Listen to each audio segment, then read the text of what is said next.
Right. Imagine the UK wakes up one morning, and a Karen, not a politician, not a leader, just a full-powered, short blonde bob. Customer service terror Karen has somehow become Prime Minister for 24 hours. No one voted for her. No one asked for her. But she has arrived. And she is absolutely ready to ruin everyone's day. Hour 1. She walks into number 10 like she owns the place. She demands to speak to whoever's in charge and gets confused when staff explain that it's literally her. She immediately asks where the complaints desk is. They tell her there isn't one. She creates one. She puts herself behind it. Her first order of business? Not the economy, not healthcare, not education. No. She bans hoodies in public. They make me uncomfortable, she says, while holding a Starbucks cup that's been remade 4 times because the foam didn't spiritually align. Hour 2. She storms into Parliament because the lights are too bright and the microphones are too indecent, loud, and the chairs are too chair-like. She demands the House of Commons manager and refuses to believe that isn't a job. MPs try to debate serious issues, but she keeps interrupting like, "Excuse me, why is the temperature in here set to 20 degrees? Are you trying to kill me?" She threatens to shut the whole place down because someone coughed without covering their mouth. Hour 5. She launches her first national policy. Mandatory manager, summoning rights. Any citizen can legally demand a manager at any time, for any reason, and that manager must appear within 90 seconds or face prison. Supermarkets collapse instantly. Hour 8. She hosts a press conference. A reporter asks a question she doesn't like. She bans that reporter from the country. She bans 3 more for blinking too slowly. When one journalist asks about the NHS, she says, "The NHS is fine. I should know. I go there twice a decade." Chaos. Hour 12. She tries to improve public transport. Her solution: ban teenagers from buses because they're too loud and too alive. Then she raises train ticket prices because if you can't afford £200 to visit Birmingham, you shouldn't be traveling anyway. The country is now in flames. Hour 15. She sees a queue outside Greg's and panics. She bans queues, every queue, nationwide. Now Britain collapses completely because queuing was the last thing holding us together. Hour 18, she walks around London issuing personal citations for attitude. She finds a man £300 for rolling his eyes after she demanded his umbrella because she's more important. Hour 20-2. Every department has quit. Every MP has resigned. The army has stopped taking her calls. The country is effectively being run by one angry woman and her constantly vibrating iPhone because she has 44 unresolved complaints from the same Tesco. Finally, hour 20-4, her power expires. She is removed from office. She tries to speak to the manager of the United Kingdom. No one responds. She storms out of number 10, slams the door, shouts the final words of her reign. "I'll be leaving a 1-star review." Right. Imagine a Karen, the final boss of customer complaints, is suddenly appointed as an official. Michelin Star reviewer for 24 hours. Not trained, not qualified. Just extremely confident and permanently disappointed. Her first assignment is a 3-star restaurant in Mayfair. She walks in, looks at the decor and says the words no chef wants to hear. "It's giving, Harvester." The staff panic immediately. The chef has practiced his tasting menu for 10 years. She sends the first plate back because the fork felt judgmental.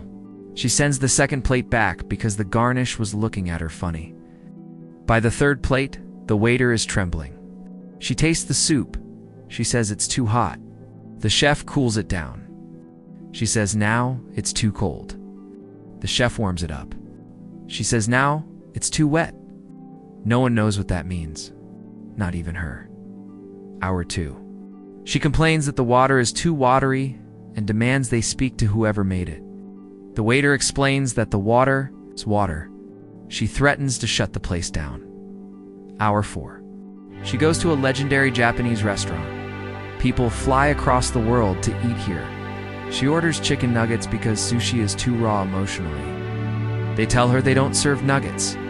She gasps like she's been stabbed. She writes in her notebook, 0 stars, rude fish restaurant. Hour 6, she visits a Michelin-starred pizzeria in New York. She walks in, snaps a photo, and says, I can already tell this place smells like disappointment. The chef brings out a perfect Neapolitan pizza. She picks it up with 2 fingers, lets the toppings slide off, and says, it's too floppy. Then she asks for ketchup. The chef nearly passes out. Hour 9. Karen arrives at a world-famous steakhouse. She demands a well-done steak. The chef refuses because it's a culinary crime. She insists. He caves. She cuts into it, sees the tiniest hint of medium, and screams, call the manager. She is the manager. This breaks her mind. Hour 12. She reviews a fine dining restaurant in Paris. The chef presents a perfect dessert shaped like a swan. She taps it twice and says, I don't trust it. Then she bites the beak off the swan and says it lacked emotional depth. Hour 18. Karen's reviews begin going viral. Every restaurant in Europe goes into panic mode. Chefs are crying. Waiters are quitting. Customers are ordering takeaway just to avoid Karen's wrath. Hour 20. Michelin headquarters call her for feedback. She says, yes, I have feedback. All of your stars are wrong. I want a 6-star restaurant for people like me. They say that's impossible, she says, not with that attitude.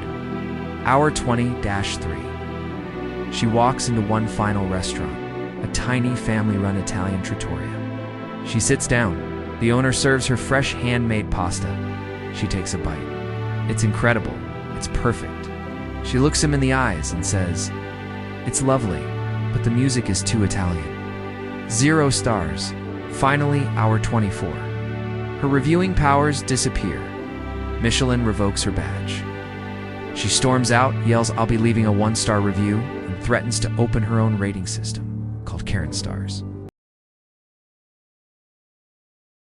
Right? Imagine the UK wakes up. For some reason, nobody can explain a full-powered Karen Sharp Bob, sunglasses on indoors, armed with weaponized confidence, has become a police officer for 24 hours. And not a normal officer. She's been given full authority. Badge, radio cuffs, everything. This is the darkest day in British history. Hour 1. She pulls over her first car. Why? Because the driver looked a bit smug. She gives him a £200 fine for having a face that upset her spiritual energy.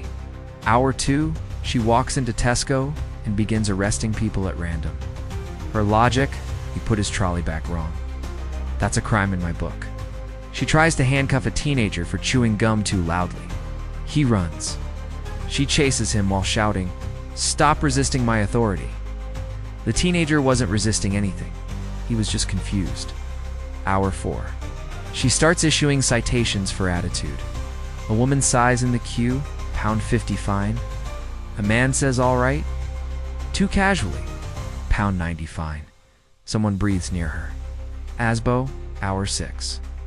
She stops traffic in the middle of a roundabout because she didn't like the way a lorry signaled. The entire city grinds to a halt. She walks through the chaos like she's Moses parting the Red Sea, except instead of a staff, she's holding a lukewarm Costa Latte. Hour 8. A call comes in. Noise complaint. She arrives at the scene. It's children playing football in a park. She confiscates the ball and says, you can have this back when you learn respect. The kids cry. She doesn't care. She writes them a formal warning. Hour 10. She sees a cyclist on the pavement. She sprints after him like an Olympic sprinter. She rugby tackles him into a bush and shouts, you think you can break the law on my watch? She forgets that she's wearing a body cam, which is now recording a war crime. Hour 12. Other officers are begging headquarters to remove her badge. But legally, she still has full authority for another 12 hours. They hide in their cars, hoping she doesn't assign them to anything. Hour 15. She goes on patrol in a suburban street. She gives out 19 parking tickets for noise violations and won £500 fine to a man washing his car too aggressively. Hour 17. She sees a dog off the lead. She shouts, who is your owner? The dog runs. She chases the dog for 45 minutes. Passersby assume she's filming an episode of a new low-budget police show. She is not. Hour 20. A restaurant calls about a disturbance. She arrives. The disturbance is just a waitress politely saying they're fully booked. Karen tries to arrest the entire staff. The manager explains the law. She says, "The only law I follow is mine." Hour 23. The chief of police personally tries to speak to her. She gives him a warning for speaking with condescending undertones. He was breathing normally. Finally, hour 24. Her authority expires. Her badge deactivates. She hands it over and says the final words of her shift. "I'll be leaving a complaint about all of you." And honestly, they expected it. Right. Imagine a Karen, a woman who argues with self-checkout machines and demands. Managers for sport is somehow put in charge of flying a commercial airplane for 24 hours. Not as a flight attendant. Not in customer service, as the pilot. Hour 1. She enters the cockpit holding a Starbucks in pure anger. She looks at the hundreds of switches and says, "Honestly, why is it so complicated?" She presses random buttons because she knows what she's doing. The plane turns on. No one understands how. The co-pilot tries to brief her. She tells him, "I need to speak to your manager." He says, "I am the manager." She says, "Well, I don't respect that." Hour 2. Take off. Passengers brace. She pulls the controls like she's yanking weeds out of her garden. The plane launches into the sky with the grace of a fridge thrown off a cliff. People scream, she says. "Honestly, calm down. It's not that steep." Hour 3. She turns on the intercom. "Hello, passengers. This is your captain speaking. If anyone complains, I will turn this plane around." She means it. A baby cries. She threatens to remove the baby from the flight. The baby is 3 months old. The baby does not care. Hour 5. Meal service begins. A man politely asks if he can swap his vegetarian meal. She marches out of the cockpit, grabs the tray and says, "No special treatment. We're all suffering equally." Then she fines him 50 pounds for tone. Hour 7. Turbulence hits. She blames the weather. She blames the clouds. She blames the passengers for negative energy. The co-pilot tries to help. She slaps his hand away and says, "I have everything under control." She does not. Hour 9. She sees another plane on the radar. She demands to speak to their captain. Air traffic control explains she cannot. She threatens to report the entire sky. Hour 12. A passenger presses the call button. She announces over the speaker, "The seatbelt sign is on. If you stand up again, I will land this plane myself." Everyone stays seated forever. Hour 15. She begins rerouting the plane mid-air. Why? Because she wants to fly over her house to check everything's all right. The co-pilot tries to stop her. She threatens to issue him a citation. Hour 17. She tries to land, but refuses to follow instructions because she doesn't like being told what to do. She comes in at the wrong angle, too fast, too low, and somehow backwards. Passengers are crying.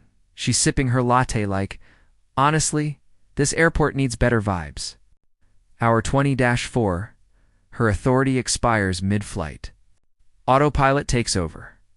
Professionals land the plane. She storms out of the cockpit, shouts, "I'll be leaving a complaint about this airline," and bans everyone from standing up until she gets off first. The passengers cheer when she leaves. The crew collapse with relief. And that is why Karen should never fly a plane.